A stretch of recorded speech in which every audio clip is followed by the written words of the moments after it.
Hi everyone, welcome back to my next session. In this session, we are just going to discuss about the biometric system errors. So before moving into this topic, so in the last lecture, we discussed about what is identification and what is authentication.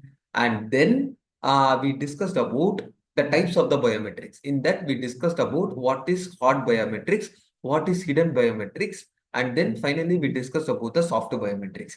Then we discussed about what is the denial of the service, and then we discussed about the comparison between the intrinsic as well as the repudiation. Okay, in this session, we are going to discuss about biometric system errors. Okay, I shared my screen. Now I'll be putting that in a slideshow mode.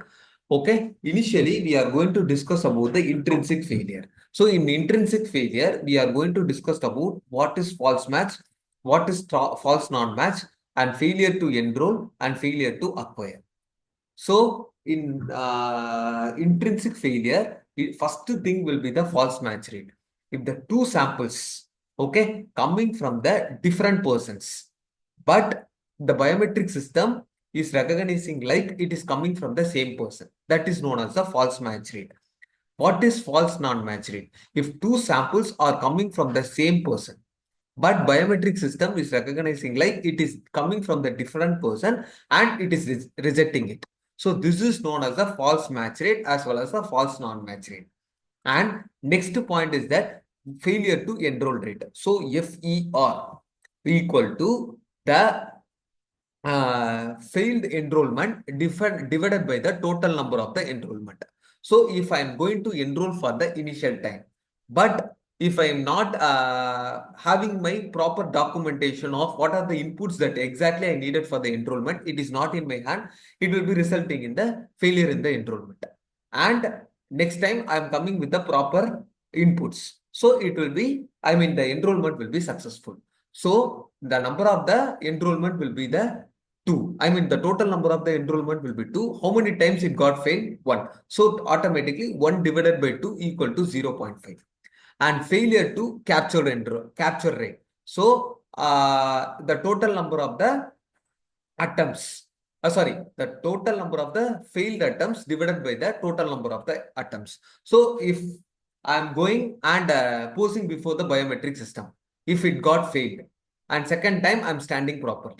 So according to the formula, the calculations will be made. So this is all about false match rate, false non-match rate, failure to enroll, and failure to capture. So in the next step, we are just going to discuss about the adversary rate. Okay, in the adversary rate, we are just going to discuss about the 5 ways to breach the security of the biometric system. First will be the collusion, and second is the coercion, and third is the negligence, and fourth is an enrollment fraud, and fifth one is the exception abuse. First, we can discuss about what is the collusion. So this refers to the scenario where an authorized user willingly turns malicious and attacks the biometric system. For example, if one person is working in the organization, if he purposely turns malicious, that is known as a collusion. So for what purpose? It may be for the monetary gain for that. So how to avoid this collusion? So always we have to, whomever is working in the organization, we should give the proper training. And then always we have to monitor them. And then daily we have to conduct a meeting. So automatically, whomever is the product manager or project manager, he can look into the project, look into the process, what is happening in that particular project or product, so that he can stop the malicious activity. Then coercion. Coercion means the person who is working in the organization forcefully turn malicious. How that can be done? So through the blackmail or something. So automatically through the blackmail, if the particular user was targeted, so he has no other option. He has to turn malicious. So this is the difference between what is a collusion as well as a coercion. Collusion means the user purposefully turning malicious. Coercion means what's the scenario is that the person will be forcefully turned malicious through blackmail or something. And third one will be the negligence. What is the negligence? Means in case if you are using the social media, we have to properly log out of the system. If you are not if you're using some labs or something, if you're accessing any social media, so if you're not properly logging out of the system, the unauthorized user can come out, can automatically log in into your social media and they can hack it. And what is the enrollment fraud? How this enrollment fraud can be done is that, for example, if I'm using the fingerprint, so for the biometric system or something, so the hacker can use the gummy fingers or something, through that he can make a enrollment fraud. How we can avoid this enrollment fraud? So for that, the deduplication will be done. So the solution to prevent the enrollment fraud is that to match the biometric traits of a new user against the traits of all the enrolled user in order to detect the duplicate identity even before the new user is added to the system. The thing is that if the new user is giving his inputs, so after giving the inputs, what you have to do is that we have to compare the new input to all the inputs which is already available in the database. So the simple as that, the new input was collected, and what you have to do is that we have to compare all the existing database in the, I will be repeating this point again. So if the new input is collected, we have to compare the new input to the all the inputs that is already available in the database. So automatically, if any new input is matching with the existing input which is already available in the database, automatically the threat was found and automatically the enrollment fraud that can be avoided.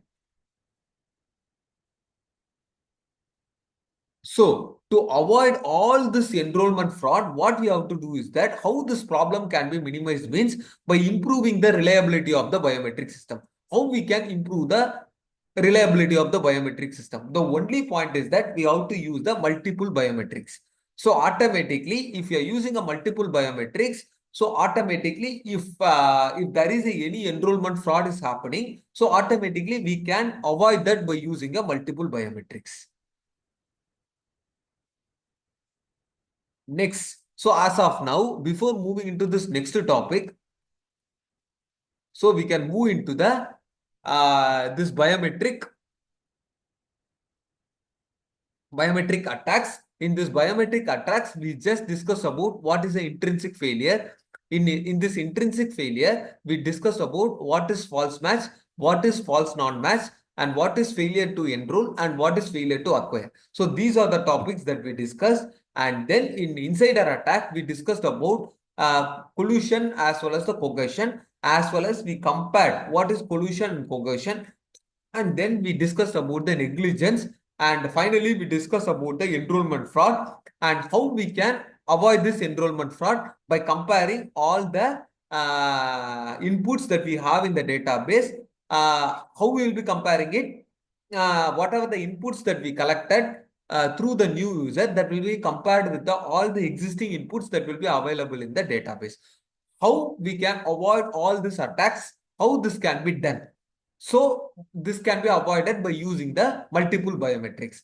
Now we can move into the next topic called the infrastructure.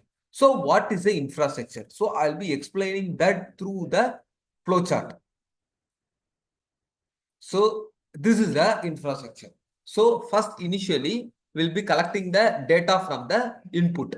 I'll be collecting the data from the user. Then in case if I'm using the fingerprint recognition system, I'll be using the feature extractor. What algorithm I'll be using? I'll be using the Minuty database.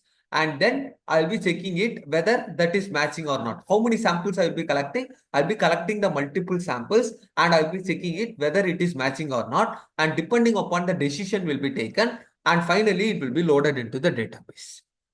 Okay, so what is the infrastructure attack? So if the unauthorized user is coming into this biometric system, what he will be targeting, exactly which region he will be targeting is that he will be targeting this template database. So if he targeting this template database, automatically, what's the main objective of that is that now we can go back to this. So the generic biometric system consists of the functional modules such as sensor, feature extractor, template, database, matcher, and decision. So this is the everything we'll be collecting it and we will be checking it whether it is matching or not, and automatically everything that will be loaded into the template database. So what is the infrastructure attack means? the attacker will be attacking this template database. Now, there are two things are there available in this. So first will be the supportage as well as the overloading. So supportage means the supportage usually involves a physical damage. So what is a physical damage means it will be attacking the power supply as well, or else what it will be doing is that it will be damaging the sensor service. So automatically, this is the thing. So supportage means first it will be attacking the power supply, and then second one, it will be damaging the sensor surface. So if this was done, so automatically the identification concept won't occur. So the person will be standing before the biometric system. The biometric system cannot identify the person. The reason is that automatically by using the supportage attack, it disabling the power supply. And what is the second point it was happening? It is damaging the sensor surface. So this is the most dangerous attack in the biometric errors. And next is the overloading. So the motivation for this attack is typically denying the access to the genuine surface. How it is denying the access to the genuine user? By attacking the template database. Next, we can move into the attacks on the user interface. So in this, we are going to discuss about three things. First is the impersonation, second is the obfuscation, and third one is the spoofing. So this what is the impersonation? This refers to the situation where an imposter attempts to intrude the system by posing himself as an authorized user. How this was done? So this was done. This was done by using a mimicry. Okay, so I already said that imposter will attempts to intrude the system by posing himself as an authorized user. How this was done? This was done by using the mimicry, or this can be done by using the signature, or else other thing is that what we can do is that signature, and the third one is that we can use the gummy finger. Through that we can attack the biometric system. So this using a gummy finger, that comes under the spoofing concept. Okay, and using the signatures or using the like how using the some other's voice, that comes under the mimicry. So, and what is a casual means, after targeting the template database, we will be casually attacking someone. Or else, what is a target impersonation means, we'll be targeting the someone. So that is known as the targeting impersonation. So in this lecture, we discussed about what are the topics that we discussed is that I'll be moving back to the flowchart. In this lecture, we discussed about what is false match and what is false non-match, and we discussed about failure to enroll and failure to acquire. So these are the topics that comes under the intrinsic failure. Okay, then we discussed about insider attack. In insider attack, we discussed about what is a collusion, what is coercion, what is the negligence, what is the enrollment fraud, as well as the exception abuse. And then we discuss about what is the infrastructure. You know what is the infrastructure, and infrastructure, we discuss about what is the supportage. In supportage, the basic thing, what are the attacks that is going to happen is that we'll be attacking the power supply or we'll be attacking the sensor surface. And then we discuss about the overloading. And finally, we discussed about the attacks on the user interface. In the upcoming lecture, we'll be discussing about the attacks on the system modules and attacks on the interconnections. And finally, we'll be discussing about the attacks on the template database. Thank you. Now I'll be stop sharing it.